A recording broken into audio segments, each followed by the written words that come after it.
Hello again. We're back with DmC Devil May Cry, the secret level of Mission 2. So in this level, I think this is just a pretty cut and dry, kill 6 enemies in the time limit kind of deal. We have a minute. It's not going to be too tricky. This is the first level again. Yes, it is. That's actually a good point.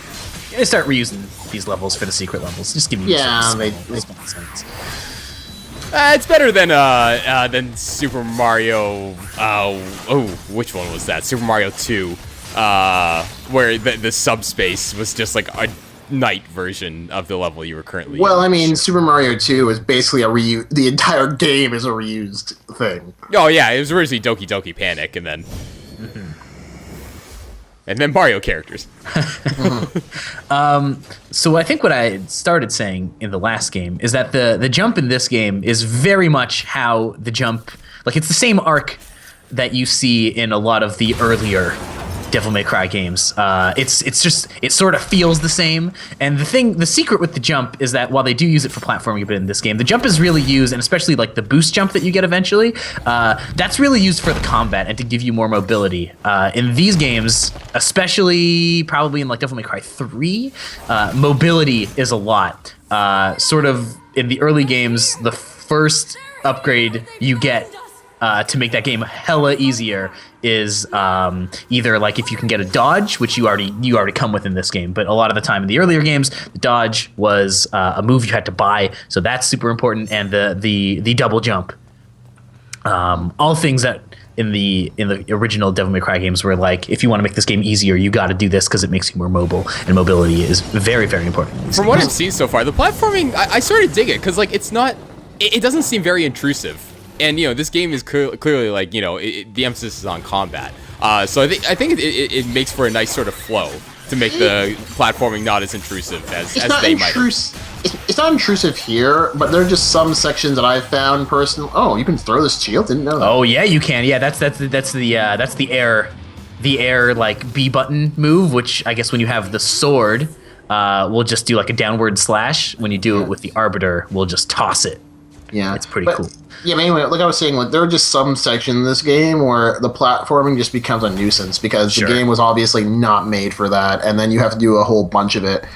I mean, from what I've played of this game, and I'm still going through it myself, like the biggest part of that was like in this one level later on, we have to go like break into a factory, and basically everything is scattered upon everywhere, and like there are multiple pathways you can take, but some of the pathways go to like certain upgrades or hidden collectibles, and if you want to get your way back, sometimes you get screwed, and if you fall and it respawns you somewhere else, you have no clue where you're supposed to go. I know exactly what level you're talking about, and they do make those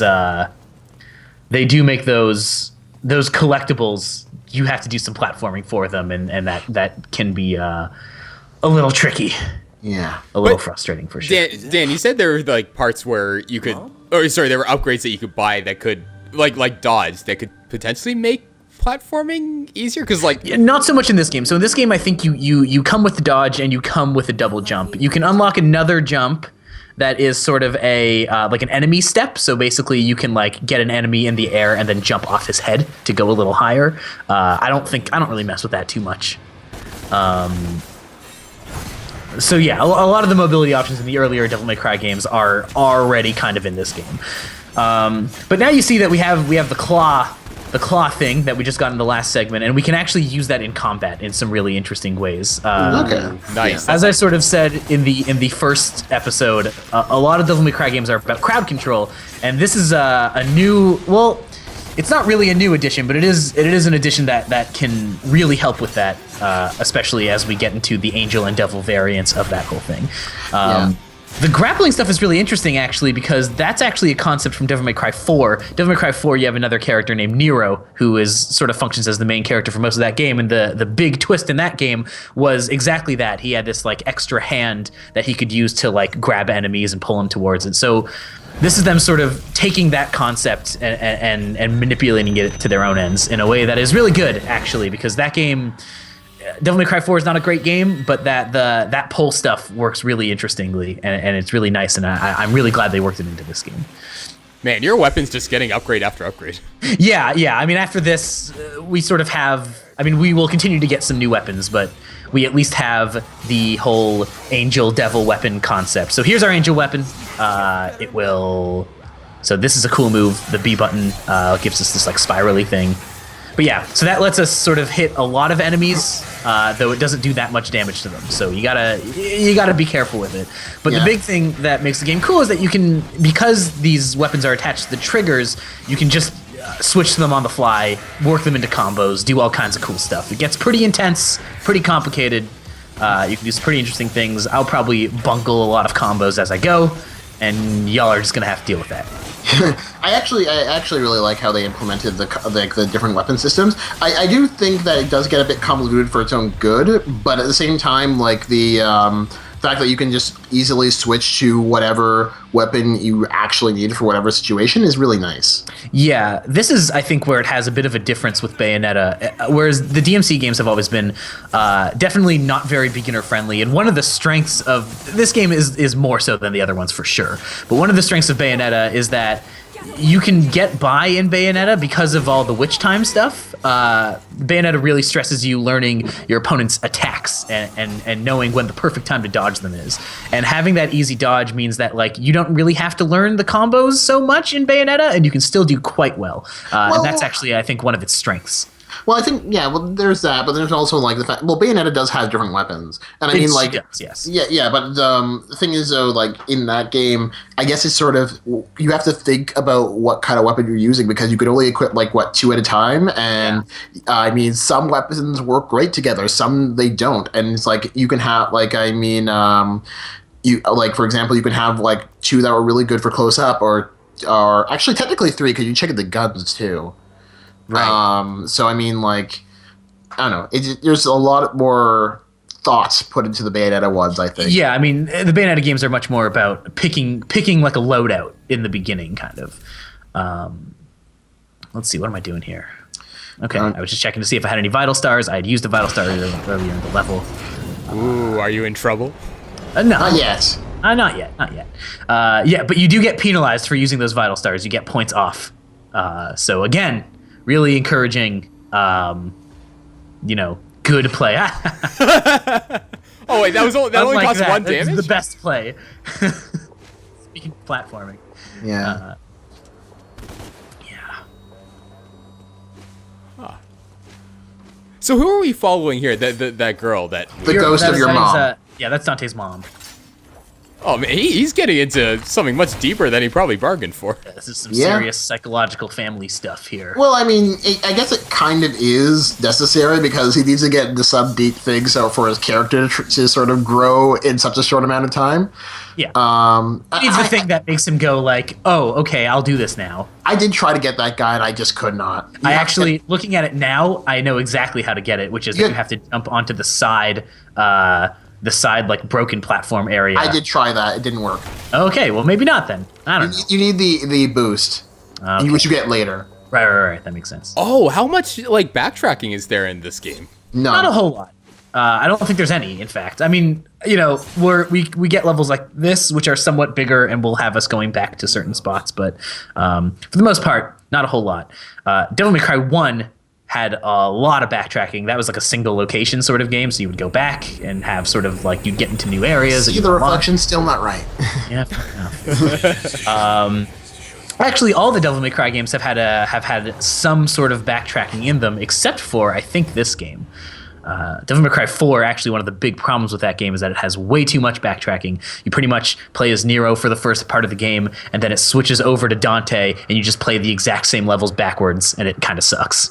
Really? I only got about halfway through DmC 4. Yeah, you saw the good part of it. Though actually Capcom recently released a new version of DmC 4 for PC, and maybe the new consoles, I'm not sure, but that actually like added in a bunch of new characters and did all this crazy stuff, and I'm wondering if that might actually redeem that game a little bit. I'm interested in trying it, even though I probably won't. I heard about that.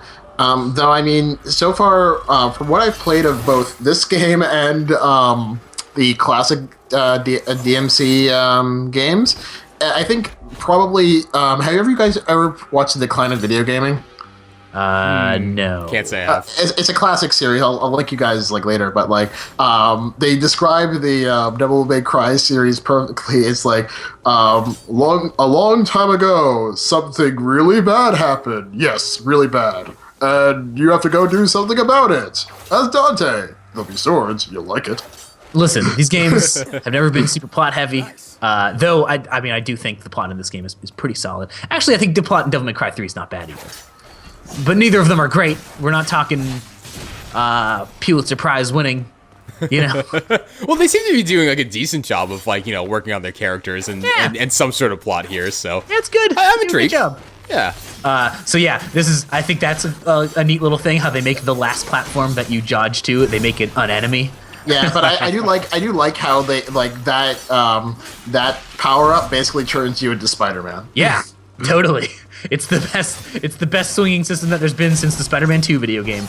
Ironically, you're right. You know, I might actually defend the Amazing Spider-Man game that was based off of the first. Yeah, it was not bad. Well, to be fair, the game wasn't bad, but the swinging mechanics were crap because it was just you swinging on clouds. Yeah, but you know, I'm okay with that. It didn't interrupt the gameplay, so Yeah, I'm like, I can live with it. Like logically, yeah, what the hell is he attaching to? But Well, yeah, but I mean, the reason why everybody loves Spider-Man 2 is because when you actually swang, you had to attach to something. Yeah.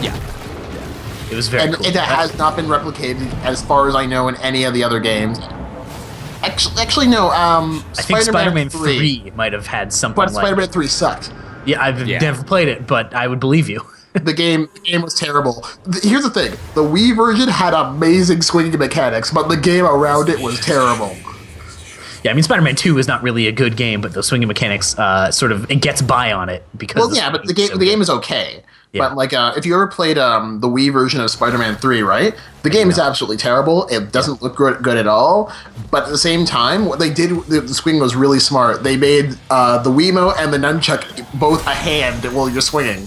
So you actually, if you had to sort of hold the button and like, you know, whip out the Wiimote, and it would web onto like a nearby building on your right. If you do the nunchuck, you held the button and did that with the nunchuck, it would go on your left. So the swing in that game was really nice. That's cool. Your arms must get tired after a while, though. No, it actually was really fun. It just was a terrible game. It was like that was like the one redeeming feature of it. That's a shame. So these bomb guys are going to be the bane of my existence. Oh yeah, that's annoying. Oh god, they're terrible. You're gonna die. So the thing with them is that you can actually hit those bombs back. They gave me a little tutorial before, just like a minute ago. You can hit them back by using Osiris, which is your angel weapon. You can hit the B button, which is this move called Prop Shredder, which sort of does this like spinny thing. You can hit those bombs back, but it's in the heat of battle, that's a pretty tough thing to pull off. So really, it's just you just sort of have to pay attention. How do you know which weapon to use against which enemies? Or are your weapons just like combat based? Like it doesn't matter which one you use, but It's really you just sort of learn based on situations. There are certain enemies that will actually only be able to be damaged by either of those weapons. But when you're fighting the regular enemies, it's pretty much just a situational sort of thing. Yeah. You know, it's like, oh, I'm surrounded by enemies, I'll switch to my light weapon. And again, you do it so quickly. It's so on the fly that like... Can I just ask, because Dan, you're better with DmC lore than I am. Sure. If I remember correctly, wasn't Eva a human in the original lore? Yes, I believe that is the case. So she I also don't know if she even had a name in the original. No, I'm pretty sure she had a name. I could be wrong, but I mean, like, I think I could have sworn that she was a human and not an angel. Yeah, you are totally right about that. So in an earlier episode, I had talked about how this game sort of has this like European feel, and I think a lot of these paintings, you see that here, right? Like you get these, like, look at this. Come on, it's gorgeous though. Yeah, this is some Renaissance painting type stuff. We'll see some like I especially like. Well, he's pretty strong if he can just lift her up like that. I mean, he is pretty strong. Yeah. Oh, where is it? I think it's okay. It might come up later, but there's a painting later on that sort of looks sort of almost like medievally, in that it looks like it's sort of an interpretation of like a demon, but in this sort of medieval style that I'm really into. Yeah, because not only like are the graphics themselves good, but like just the general art direction that they took. Yeah, it's all fantastic. Ninja Theory are really great at that. Yeah. So now we know why there was amnesia. Right. Of course. Yeah. Huh.